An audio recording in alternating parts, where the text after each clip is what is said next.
right. Well, hey, welcome to Terra Nova. How you guys doing?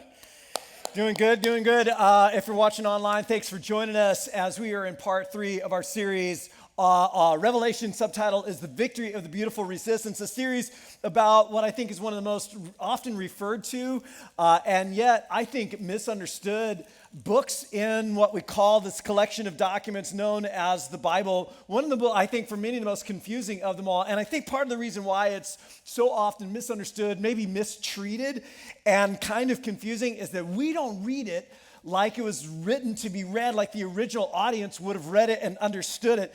And one of the main reasons for that is the style of writing, which is what throws us, right? And we've been saying, as we've introduced this document, that it's an apocalypse. In fact, that is the first word of the document. We've been saying that John didn't actually write this document in English.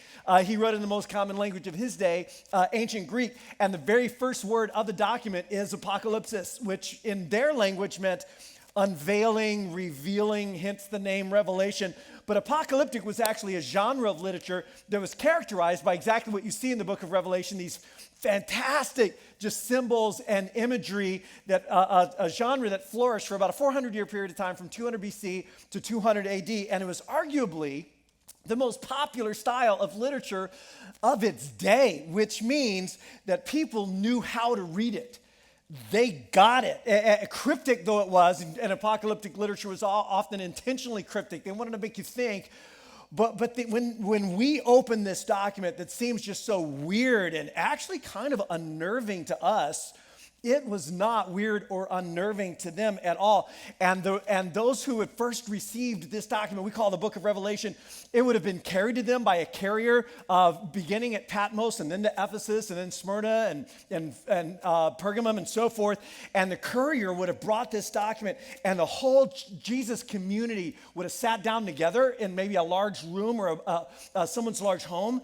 And the whole thing would have been read out loud from beginning to end, probably by the courier, as everyone else just sat and listened to the whole thing. And then they would have discussed it. So this meeting went on for a while, right? They would have discussed it, and we've been saying like the images and the symbols are taken from so many different sources, from especially the Hebrew scriptures, but also current events and Greek and Roman mythology, symbols that I think often carry maybe multiple inferences and so forth. It would have been a very diverse group, and they would have begun to unpack what those symbols applied to or meant in their world. And that's the kind of literature it was. But more importantly, we've been saying that this document is a letter. It's a letter, of course, which is a written message from a specific sender to some specific recipients in a specific time and context. And the whole document, the whole thing is the letter. It opens as a letter, it closes as a letter to 7 churches, and the whole thing is the letter. In other words, it was written to them, for them, and it meant something to them, a message that I believe is inspired by God to real people in real churches who are facing real adversity, real tribulation, which is the word that we often use that's translated from the Greek word thlipsis. It just means like adversity and suffering and struggle. And they're in it, and it's about to get worse. And God is saying something to them to help them through it. And its meaning to us is actually rooted in its meaning to them. And so the book opens with John, one of the original followers of Jesus, telling us how it all came about. The year is 95 AD, and the known world is ruled by Rome, and Rome is ruled by this guy, the Emperor Domitian, who prefers the title Dominus et Deus, translated Lord and God. And to declare this about him has become a test of loyalty in the empire, a loyalty to the emperor and a loyalty to Rome itself. John is on the island of Patmos, which is just off the coast of the Roman province of Asia, just off the coast of Ephesus, the ancient city of Ephesus, the province of that capital where he's lived for the last couple or 3 decades. And he's there in exile as the state is trying to shut him up and limit his influence. And he tells us that there he was on the Lord's Day, which is Sunday. He was there on the Lord's Day, and he was in the Spirit when he gets this vision of Jesus, who he describes as one like the Son of Man, a phrase that's taken from Daniel chapter 7. And Daniel has this vision of these beasts that are coming up out of the sea, and they're vicious, and they're destroying and devouring everything and everyone in their paths. And then a throne comes in, and the Ancient of Days is sitting on that throne, and one like the Son of Man comes in the clouds of heaven and receives from the Ancient of Days power and dominion and authority over all the nations and languages and peoples of the earth, and his dominion, his kingdom will last forever. And Daniel's like, I saw one like a Son of Man, but he's dressed like a high priest in a white robe with a gold sash around his chest, and he's walking among these 7 lampstands that John later tells us are these churches that he's writing the letter to, these 7 churches in the Roman province of Asia, and he calls them lampstands because they're the light of the world. What does a lampstand do? It holds the fire. It holds the light. And he's like, that's what you are. You're the lampstands. And so John writes this document to the lampstands, these 7 churches. And again, the whole document is the letter, but it begins with 7 specific messages for each one of these 7 churches who are facing, again, real pressure, real adversity. And John has the prophetic insight to see things are about to get worse. And in fact, the Jesus movement itself is facing a real threat. And the question comes, will the Jesus movement in the province of Asia actually survive? Will it survive? Will it survive this adversity? Will it be victorious? And will we? Will the Jesus movement in our day survive and be victorious? And Jesus has very specific, very real guidance and correction and encouragement for each one of these churches. Some of it comes on pretty strong because the threat is real. But then he ends each one of these messages with a call to conquer, to be victorious, to the one who is victorious, to the one who is victorious. 7 times to each one of these churches, he says that. Now, this word that we translate victorious is the Greek word or verb nikao. Anybody want to take a wild guess what word we get from that word? Nike, yeah, Nike, exactly. The brand, the shoe brand, victory, that's what it means, victorious. And that verb means, well, it means to subdue or to conquer, to overcome, to gain the victory.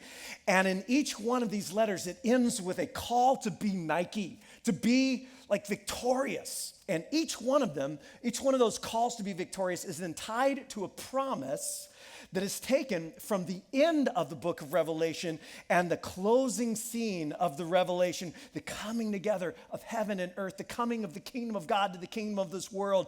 And he's saying basically to them, life in the kingdom of God, life the way you've always wanted it, the hope that you have, it's promised to the people who are victorious. But what does that mean? What does that mean? Here's how we ended last week. What exactly does it mean to be victorious? I want to be a winner. I want to be victorious. I want to see a victory. How do I get that? How do I do that? The victorious Christian life. Like, what is it? Obviously, it's not just limping along, barely making it through, hanging on for heaven while I try to carve out a little happiness for myself here on this earth. What does it mean to be victorious? And here's what's so interesting and powerful to me.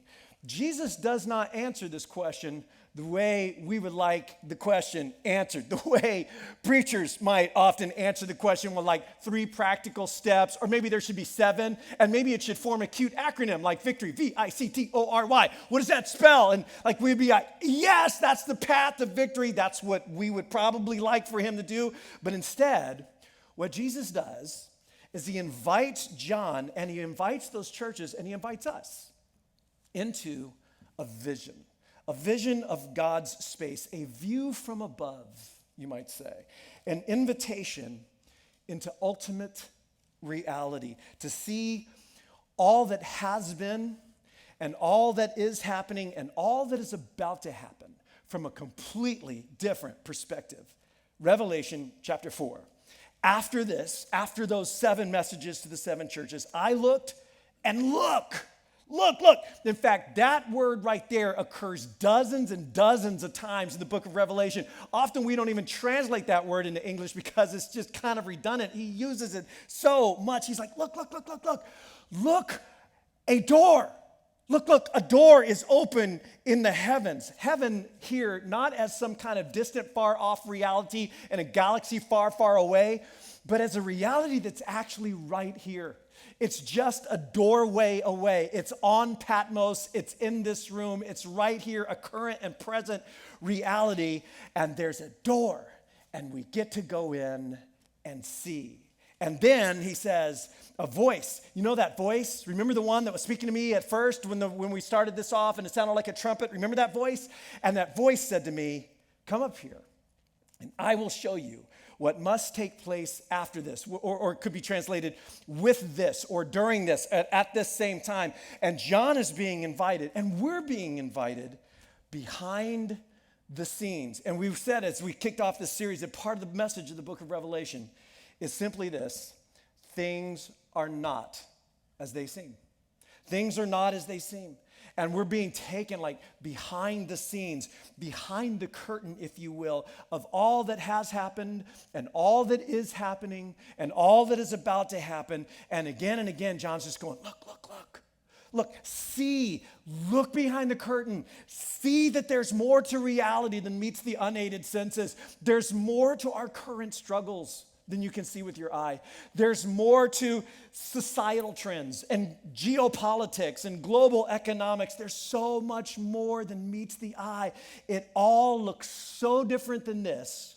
From the other side, look, things in this world and things in your life are not as they seem. And at once, John says, like that, man, I was in the Spirit. And look, there it is again. And look, a throne. There's a throne that's before me in heaven, and someone is sitting on it. And what John and what we are first shown, like this is what's most important. This is the most important thing to know and to see about what's really happening behind the scenes. And what we are shown first is a view of a universe that is God-centered. A God-centered reality that the universe does not revolve around Rome or America, and it most definitely does not revolve around me and my needs and my wants and my struggles and my joys. It is a God-centered reality, a God-centered universe and a God-ruled universe. Hence the image of the throne, which is the most repeated image in the scene that follows. Everything that happens in the scene happens in relation to the throne. Things that happen surrounding the throne, from the throne, over the throne, in front of the throne, around the throne, before the throne. Everything is about the throne. It's all about the throne and the one who actually sits there. And it's this image of a God-ruled universe. In fact, God, throughout the book of Revelation, is most often referred to as the one who's on the throne. He's the one that's on the throne. He's the one that's ruling. There is a throne, he says, and someone is on it. Someone indescribable. And oh, by the way, it is not Domitian. It is not Domitian. It is not the ruling elite and nobility of Ephesus or Smyrna or Pergamum or Washington, D.C. or Silicon Valley or Wall Street, as much as they think, and it might look like they are on the throne. Nope, it's not them, or any of the gods whose temples dominated the landscapes of these cities or our cities. There is a throne, and someone is sitting on it. And John begins to paint this image, this picture taken from scene after scene after scene in the Hebrew scriptures. The moment in Exodus where the people of Israel are fleeing slavery in Egypt, and they go to meet their liberator God at Mount Sinai for the first time. And just the sheer presence of the creator of all things, the creator God, coming near to this mountain causes the physical world to react. And like the mountain is shaking and quivering, and there's lightning and rumbling and peals of thunder. Or the vision from Ezekiel in chapters 1 and 2, where Ezekiel sees the throne of God, and it's being carried by these four living beasts, and they are trippy looking, but they represent like all of created life, because they represent the lion and the ox and the human and the eagle, and there's this rainbow that emanates from behind the throne. Or the experience that Isaiah has, where Isaiah is invited into the temple and God is there on the throne, and there are these angelic beings with 6 wings, and they're covering their face and they're covering their feet in deference to the one that they keep saying is holy, holy, holy, and Isaiah is sure he's about to die. And John is just pulling all of these images from all of these Hebrew scriptures, which, by the way, the Jewish background followers of Jesus in these communities, they would have known these stories and these characters and these plots and these quotes like we know episodes of Friends. Like this was their stuff, right? And so they were like, yeah, I get that and I get that. And so John begins to say, and the one who sat there had the appearance of jasper and ruby, which, by the way, is not an attempt to describe God. It's actually the opposite, an attempt not to describe what is indescribable, but incredibly just beautiful, and a rainbow that shone like an emerald encircled the throne, and then surrounding the throne were 24 other thrones. Other kings, other thrones, and seated on them were 24 elders, and they were dressed in white robes, and they had crowns of gold, like gold wreaths on their heads. And then from the throne came flashes of lightning and rumblings and peals of thunder. And in front of the throne, 7 lamps were blazing, and these 7 lamps are the 7 spirits, or the 7-fold Spirit of God. And then in the center, around the throne, were 4 living creatures, and they were covered with eyes on the front and the back. And the first living creature was like a lion, the second was like an ox, the third had a face like a man, the fourth like a flying eagle. And John is just riffing. He's riffing Exodus, he's riffing Isaiah, he's riffing Ezekiel, the lion, the ox, the human, the eagle, all taken from Ezekiel's image. These 4 creatures that basically refer to or represent all of created life, all of animate created life, but he's changing it. He's changing these images and reimagining them. And then he morphs from that into Isaiah, where the 4 living creatures have 6 wings. This picture of just, they're deferring to the one on the throne. And even their wings, this is weird, are covered with eyes. Like these creatures just have eyes everywhere. It's like one big eyeball. And the idea here is that they see everything. They see everything. Nothing is hidden from them. And yet, they can't take their eyes off the one who is on the throne. He is the object of their ceaseless wonder and fascination. The one who's on the throne is the one that gets all of their attention. And day and night, they never stop saying, because it's like they can't even help themselves, holy, holy, holy. And again, it is a statement of just utter deference to the absolute otherliness, the indescribableness, and the transcendence of this one who is on the throne, who they say is the Lord God Almighty. And that term Almighty is the Greek word pantokrator, which means he's the one who holds absolute power. He's got absolute power. He holds absolute sway. He's got all of the might in the universe. The one who was and who is and is coming. He's coming. And then whenever the living creatures give glory and honor and thanks to the one who sits on the throne and lives forever and ever, which is happening all the time, the 24 elders, remember those guys that were on the smaller thrones? They climb down off their thrones, they fall down before the one who sits on the throne, and they worship him who lives forever and ever. And then they take their crowns and they lay them down in front of the throne, and they say, "You are worthy. You are worthy, our Lord and God. Our Dominus et Deus, our Lord and God, to receive glory and honor and power because you created it all. You are the brilliant mind and power behind it all. You created all things, and in fact, it is by your sheer will that they were created, and actually that all of us continue to have our existence." Now, again, this is being read out loud, right? And it's being discussed in these communities. They're sitting together and it's just being read kind of straight through like that. And the Jewish background Christians, they would have known these moments and these scenes from these different documents, and they would have been able to describe them for the benefit of other like non-Jewish background people who are sitting in the room who do not know the Hebrew scriptures like any Jewish background Christian would have known at the time. And then at the same time, some of these images would have brought to mind other things, like current images. For example, images from the imperial court. And Domitian's famed 24 lictors, his bodyguards. And everywhere the emperor goes, the 24 lictors go. And everywhere the emperor goes, the crowds shout, "Worthy, worthy, worthy, worthy." But then they would have all acknowledged, well, okay, so he has 24 lictors, but these 24 elders, these 24 representatives, they also seem that carry another meaning. And they would have discussed how, hey, there were 12 tribes of Israel, and there were 12 disciples of Jesus, and the 24 elders, possibly, maybe that represents all of the people of God, which means that they represent us. And in fact, as the apocalypse unfolds, it becomes more and more obvious that the number 12 and multiples of 12 just always represent God's people, all of God's people, and including us as well. And then someone might have said, yeah, Domitian's lictors, they're always dressed in scarlet robes. But these 24 elders, they're actually dressed in white, which is what priests would wear. All white with these gold wreaths on their head. And so they're like priests, and yet they're on thrones like kings, priests and kings. Is that us?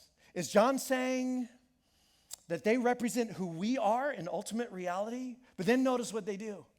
Again and again and again, they climb down off of their thrones. And they fall before the one who is on the throne, and they take their crowns, all of their accolades, all of their earned glory, and they just set that down as instinctively. It's like coerced, it's not forced.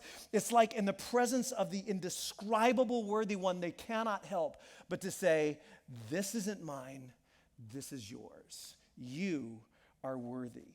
You are worthy because you created all things. There is a creator God who is holy, who is unlike and incomparable and other than anything else in all of creation. He has all the might. He is almighty. He is Lord and God, which kind of ends up making like Domitian's claim a little bit ridiculous, a little bit petty maybe, and maybe our claims at times to be like gods and goddesses of our own little worlds might make those look a little kind of petty and maybe even blasphemous as well, because there is one who is unimaginably glorious and creative and brilliant and powerful and wise, and he is on the throne.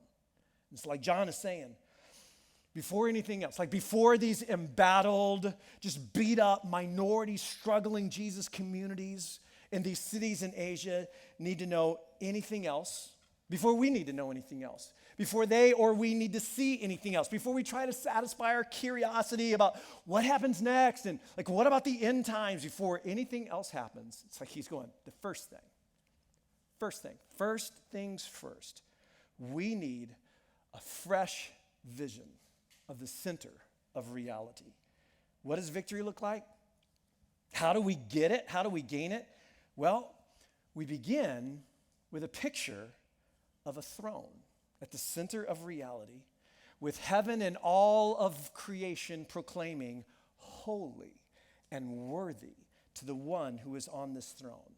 But then the scene begins to change, and we're given a glimpse of someone who actually did conquer, someone who was victorious. But again, rather than just like giving us a straight answer to our question, how do we become victorious? John instead gives us this picture of what true victory actually looks like. And in this moment right here, this moment is like the biggest plot twist in the history of plot twists. You ready? Here's what happens next as he's looking.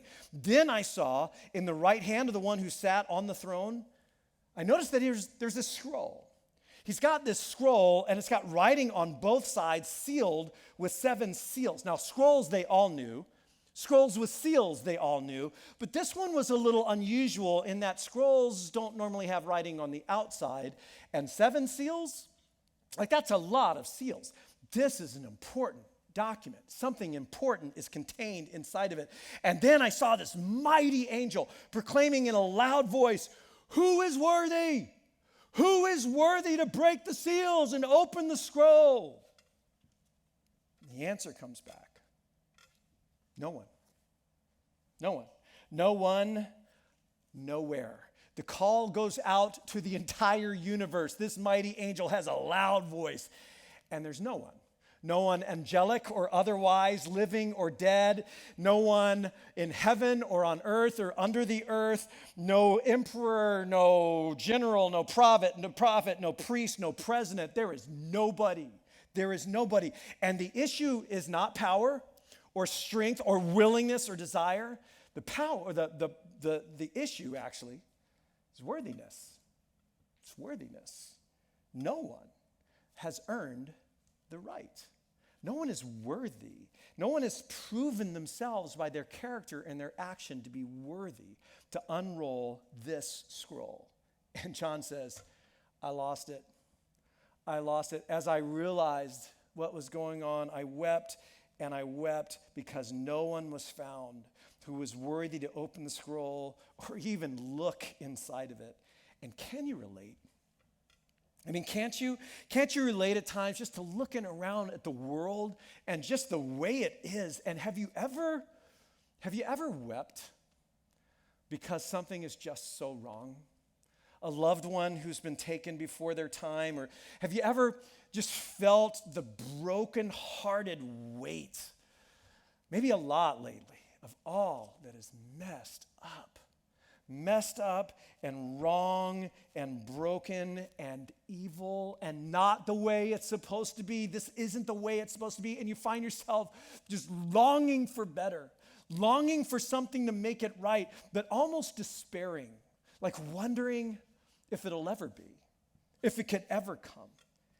And John hasn't been told exactly what's in this scroll yet, and neither have we yet, but he has this instinctive sense.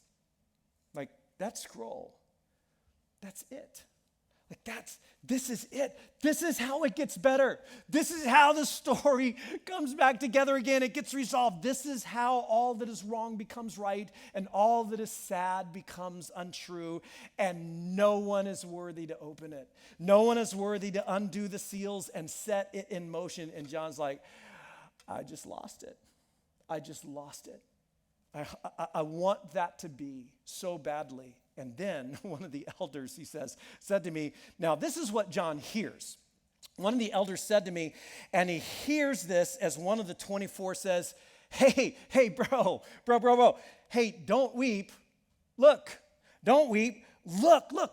The Lion of the tribe of Judah, the Root of David, has triumphed. He's Nike'd. He's been victorious. And he is able to open the scroll and its 7 seals. And this language, like the Lion of the tribe of Judah, is taken from a scene in Genesis chapter 49, where the father of the 12 tribes of Israel, Jacob, is saying to one of his sons, Judah, that from you will come a lion who will rule the world. The nations will obey him. And the Root of David, taken from Isaiah chapter 11, again, this idea of someone who will rule the nations. And both of these two phrases, Lion of Judah, Root of David, had actually become very common titles by John's day of the coming Messiah and this idea of a warrior king. A warrior king who will lead a messianic army in holy war to defeat the nations and establish his empire, the empire of Israel, over all of the nations of the earth. And John is like, of course. The Lion of Judah, the Root of David is conquered. He's got victory. Of course he's got victory. That's what's supposed to happen. Where is he? I want to see our hero. I want to see our champion. I want to see what Nike really looks like, but because there's a lion, and man, do we need a lion right now. So that's what he heard. Look, the lion. But then as he turns, he says, here's what I saw. I saw a lamb looking as if it had been slain, standing in the center of the throne. I heard lion, I heard messianic warrior king, and then I turn around and I see a lamb that's been slaughtered for sacrifice. It's like, what? Okay, seriously, let me get this straight. So there's a scroll that somehow represents God's plan for making all things right. And then there's this question of worthiness, and the universe comes up blank, which is devastating. But then, hey, wait, good news. We have a champion. We have a lion. We have a warrior. We have a military hero, valiant and mighty, and he has conquered. He's been victorious. Sweet. Sweet. I'm ready for that. I'm ready for like the victorious military parade and the messianic army and like show me some strength. Show me the lion. Our people on earth, our people in our cities are just getting beat up. Man, we need a champion to fight for us. And then I turn around and I see what? A lamb?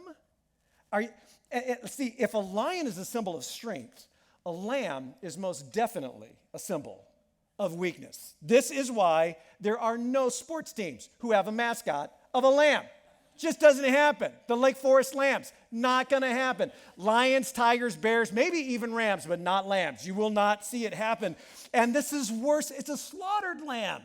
It's not just a lamb, it's got its throat slit and it's bleeding all over itself. Now, this was an image that everybody knew, Jewish background, non-Jewish background, because everybody had seen dozens and dozens, if not hundreds, of sacrifices in their day, and they knew exactly what it looked like. As the sacrifice, the animal would be brought up to the priest, and the priest would reach out with a very sharp knife and slit the animal's jugular, capture some of its blood in a bowl, and then the animal would be quickly dispatched, killed usually with a crushing blow to the head, and then the blood would be offered as a sacrifice, the animal would be butchered, part of it would be offered as a sacrifice, and then everybody would sit down and eat a meal from what was left as if they were participating with the god or the gods themselves. They all knew what that whole thing looked and felt like.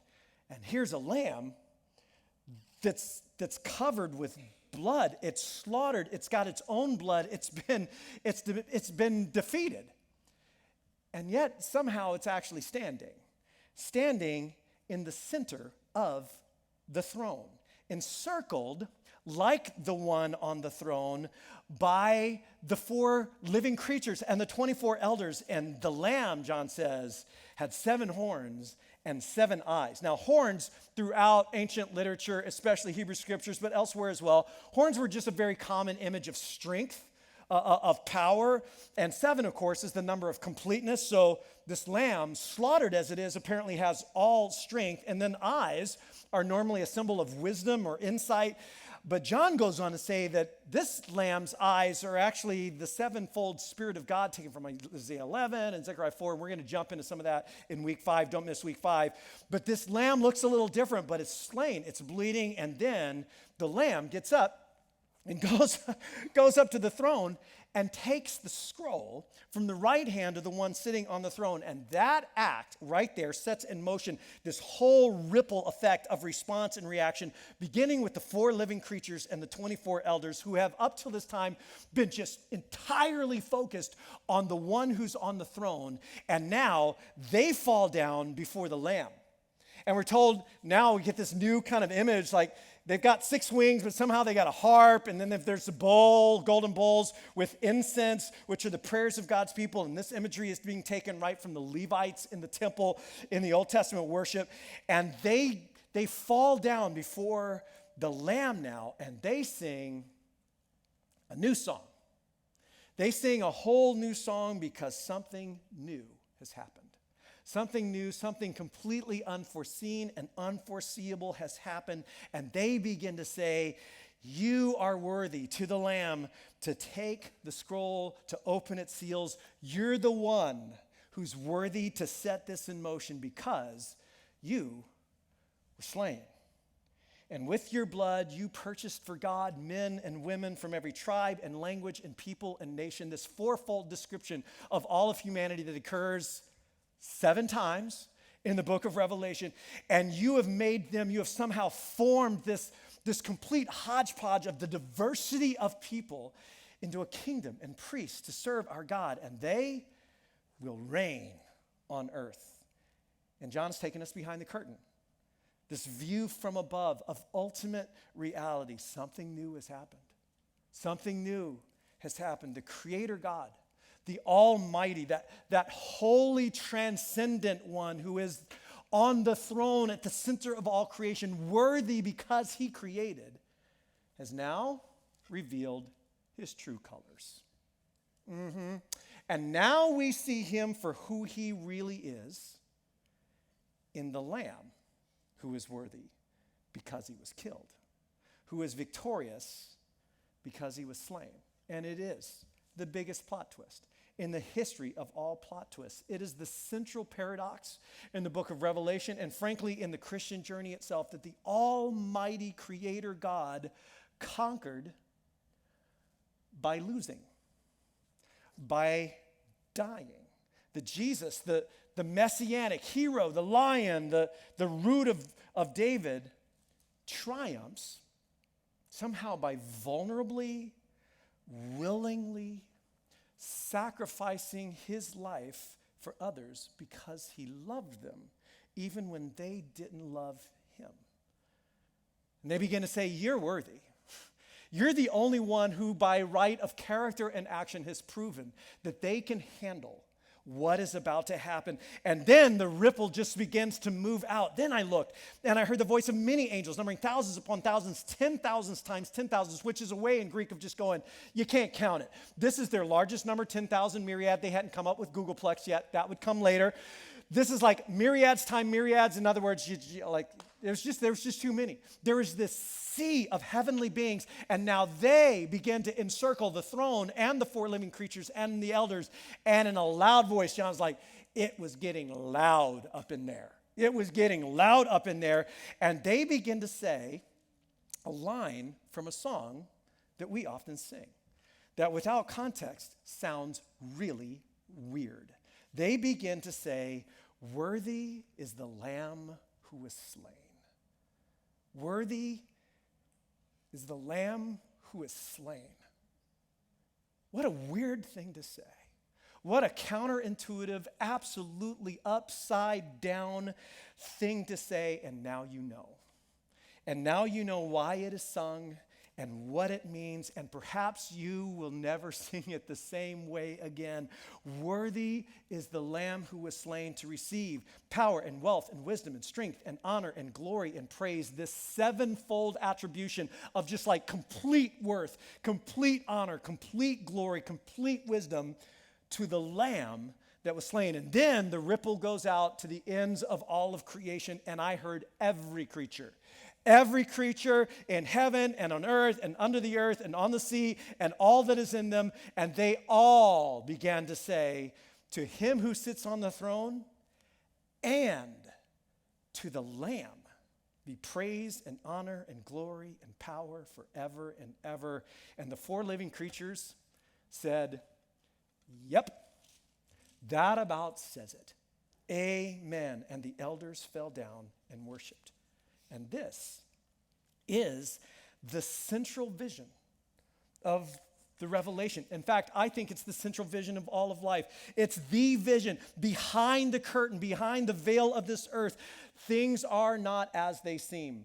Things are not as they seem. What lies at the heart of reality, there is a throne and someone sitting on it. And there is a Lamb who has upset the apple cart. And this vision shapes not only how we now begin to understand all that has happened and all that is happening, but all that is about to happen and everything else that will unfold in the book of Revelation and everything else that will unfold in our lives as the scroll opens must be seen through the filter of the throne and the Lamb. And when we look at life through that vision, that view of ultimate reality, there's some surprising, like mysterious, confusing things that actually become crystal clear. And one of them is this, that at the center of reality is one who suffers. At the center of all reality is one who suffers. When John says that he sees the slaughtered lamb standing at the center of the throne, he means that Christ, the Messiah's sacrificial death, that the Messiah dying on that cross is at the center of how we are to now understand God. And because it's at the center of the throne, which is an image of how God rules, a God-ruled universe, that this is how we're to understand how God rules and what it means that he rules. That the holy, transcendent God was never seen more clearly than on the face of Jesus, bleeding and dying on that cross, an image that John will never get out of his mind for the rest of his life. That God, somehow through the Lamb, has revealed himself as someone who suffers with, and in fact suffers for, suffers in the place of and on behalf of his own fallen, suffering creation. As Isaiah the prophet had said, there is going to be one who comes, a servant, who will offer himself like a lamb to the slaughter. Like a lamb to the slaughter, he will take upon himself all of our pain, all of our dysfunction, our brokenness, our disappointment, our disease. He will take it upon himself, and as it crushes him, it will be lifted off of us so that we can live free of it. At the center of reality, there is one who suffers. And because of that, at the center of reality, there is grace.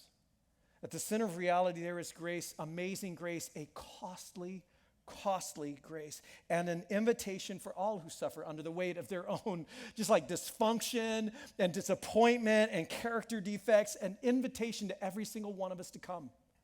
To come no matter who you are, like what you've done, how far you've strayed, how heavy that burden of shame is, to come, because at the center of reality, there's grace. There's an invitation for you. And the third thing that becomes really clear is that the way of victory is the way of the Lamb. The way of victory in this life is actually the way of the Lamb, that the lion is worthy because he is the Lamb. Like, that's it. That's the whole thing right there. I saw a meme, actually a number of different memes on the internet, that basically said he came first as a lamb, but he returns as a lion. I'm like, yeah, that's awesome. I love that, because that's what I want. I want to follow a lion, not really a lamb. I want to be a lion, definitely not a lamb. I love the idea of him coming back as a lion. Except it's not true. It's not true. Throughout the book of Revelation, he's only the Lamb, right? Through the very end, as heaven and earth are joined together, and there in the new creation is the Lamb, still looking as he's been slain, covered in his own blood for us. He's the Lamb. And that's the punchline. That's like the whole punchline. And it's a bit of a sucker punch because we didn't see it coming. That Jesus triumphed and became victorious through like sacrificial, self-denying, self-giving, others elevating love and death. He gives himself for his friends. He gives himself for his loved ones. And he gives himself for his enemies. And those who will conquer in life with him are going to conquer the same way. We conquer the very same way. Now, this is not good news. This is not really good news, because seriously, who wants to be victorious in weakness? Right? Who wants to be victorious through suffering? How in the way is, all right, so sacrificial love and denying myself and forgiving my enemies and blessing those who curse me and doing for others what they will not do for me, even for the sake of people who might not even appreciate it. They're never even going to say thank you. In fact, they might even turn around and use it against me. Are you kidding me? In what world is that hashtag winning? And the answer is apparently in God's world, which is the real world, where things are not as they seem. Remember, the Lamb is not stupid. And it turns out he's not weak either. He's got 7 horns, which is a symbol of complete power. And he's got 7 eyes, with the symbol of complete wisdom and insight. But here is the secret, and it's a secret that we could not have ever guessed otherwise. The greatest power in the universe is the weakness of sacrificial love. The greatest wisdom in the universe is the foolishness of sacrificial love. He wins by sacrificing himself. We win by sacrificing himself. He overcomes the world by loving it to death, even his own. And we overcome the same way. Now, in a moment, we're going to celebrate communion, which I just think is the best way to end a moment like this, as an opportunity to come to, at the center of reality, there's grace. Like, to come to this throne and receive grace, whatever grace you need, to lay down whatever shame you might carry. But then at the same time, maybe to declare our own allegiance to the Lamb, like wherever that's going to take me. That's going to be my way. And so I've asked Christian to come and lead us in that song that we sometimes sing, Worthy is the Lamb that was slain. And as we sing it today, I want us to maybe sing it in a fresh way, like knowing what the line is that we're singing, like as if we're joining with these 4 weird creatures covered with eyes and these 24 elders who are just always getting down off their throne and putting their crowns before the one who sits on the throne. It's like we're joining with this innumerable myriads of heavenly beings, declaring with all of our gratitude, you are worthy. You are worthy, and it turns out you're like the only one who is, because you were slain, because you loved us that much, because you so willingly and lovingly gave up yourself by your blood to purchase men and women for God from every tongue and tribe and language and nation and form us somehow into this kingdom of priests to serve our God. Wow, you truly are the worthy one. And as we sing tonight, to maybe decide once again, that way, your way, it's going to be my way. So let's sing this together. Worthy is the Lamb that was slain. Worthy is the King who conquers the grave. Worthy is the Lamb that was slain. Worthy is the King who conquers the grave. Worthy is the Lamb that was slain. Worthy is the King who conquers the grave. Worthy is the Lamb that was slain. Oh God, you're worthy.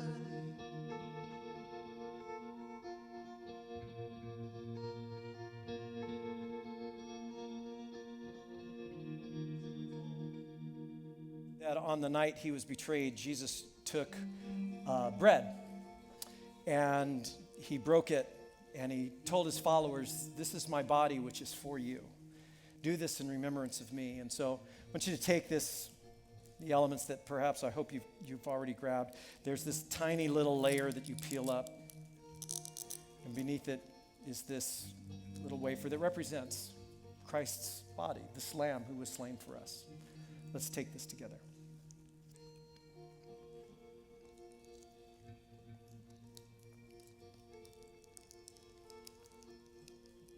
And then we're told later in the meal, he took a cup and he said, "This cup is the blood of a new covenant, a new way for human beings to have a relationship with God. At the center of reality, there is grace." As you peel off this layer, let's take the cup together.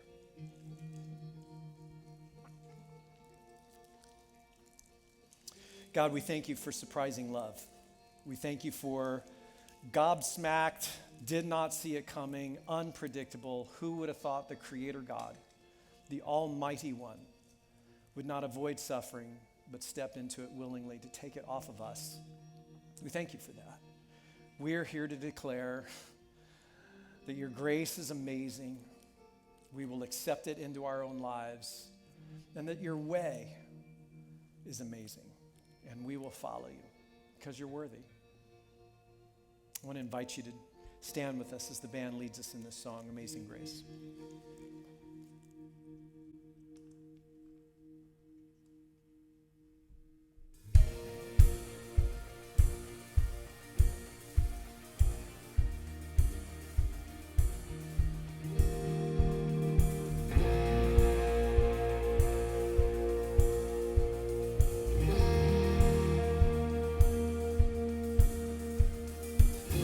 Who breaks the power of sin and darkness?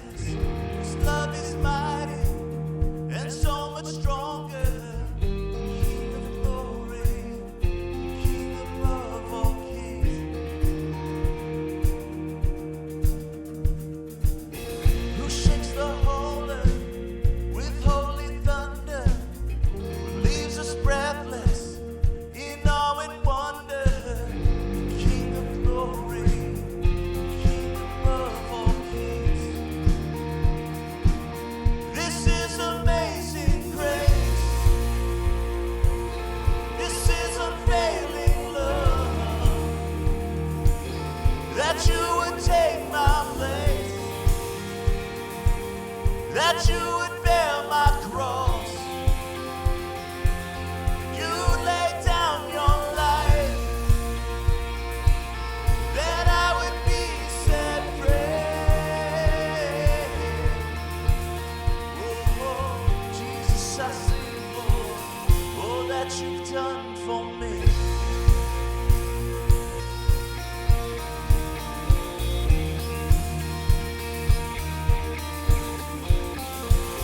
Who brings our chaos back into order?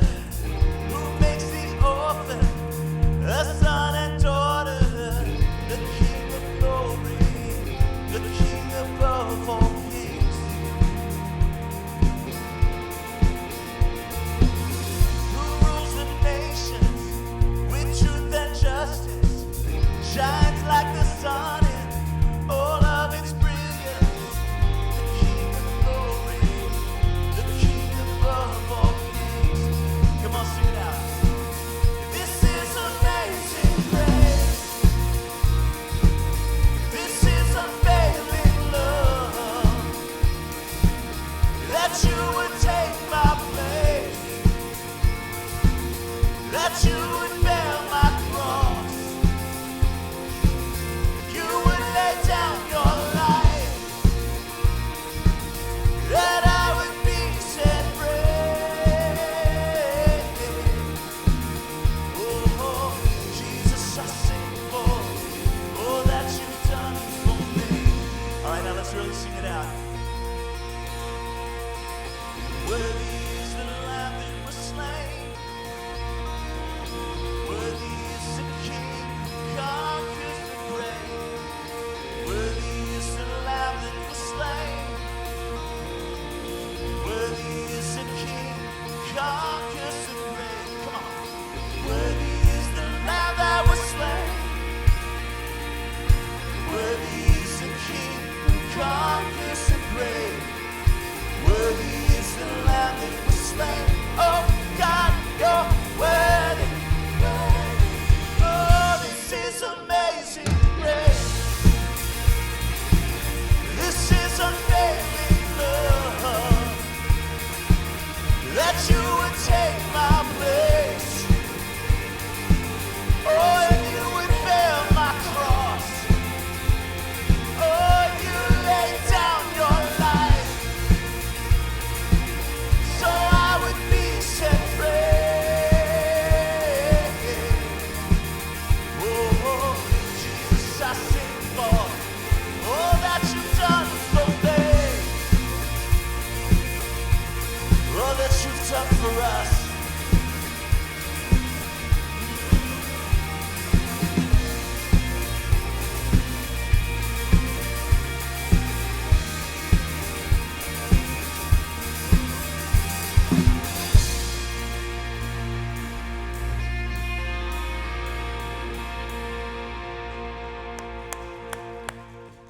Hey, you can be seated for just a second. So, there's a throne and someone's on it. And there's a lamb who's upset the apple cart, but there's a problem. There's a problem. You might say this is the problem. Like this is the mother of all problems from which all other problems emanate. God rules. Rules in the heavens. In God's space, uncontested. But man, it seems like evil rules here. And we feel it, right? We feel like just the horrific, heartbreaking effects of evil every day. And this raises a question, a problem. If God truly rules, then somehow, someday, some way, that rule, that goodness has to actually include all of creation, including this earth. It must pervade everything. Somehow, evil must be ended. And somehow, what is right must be restored. Somehow, the kingdom of God has to become the kingdoms of this world. But how is that supposed to happen? And what in the world is in that scroll? Don't you want to know? And the answer is, come back next week for part 4 of our series. Hey, before you guys take off, We'd love to hear from you if you're watching online or if you're in the room. If you got those Connect cards, we'd love to hear from you. Our guest, again, thank you so much for joining us. Just so glad you're here. Second, third, fourth time checking us out. Thank you for coming. We'd love to hear from you as well. We'd love to hear from everyone. So take a moment. You can drop those Connect cards in the offering baskets on the way out. Our guest services team will be holding baskets there. You can drop offering envelopes there, and you can take that guest services menu, that serving menu, that volunteering menu, and you can check off some ways that you can be a part of this over the next few months, and you can drop that whole menu in there as well, or you can sign up on our website. You can use the QR code that's on that menu too. And then finally, don't forget, next week, as our series continues, we also got for our Saturday night folks, our trunk or treat going on out in the parking lot. It'll be right after our 5 p.m. meeting or gathering, so that's going to be a lot of fun. Plan on coming to that. If you're down for decorating your trunk, which I'm going to do, a bunch of you guys are going to do, the more the merrier. You can sign up for that either just by writing trunk or something on your Connect card before you throw it in the basket, or there's a table outside right there that you can sign up on there as well. That's all next week, and I hope to see you for part 4 of our series. God bless you guys. Have a fantastic week.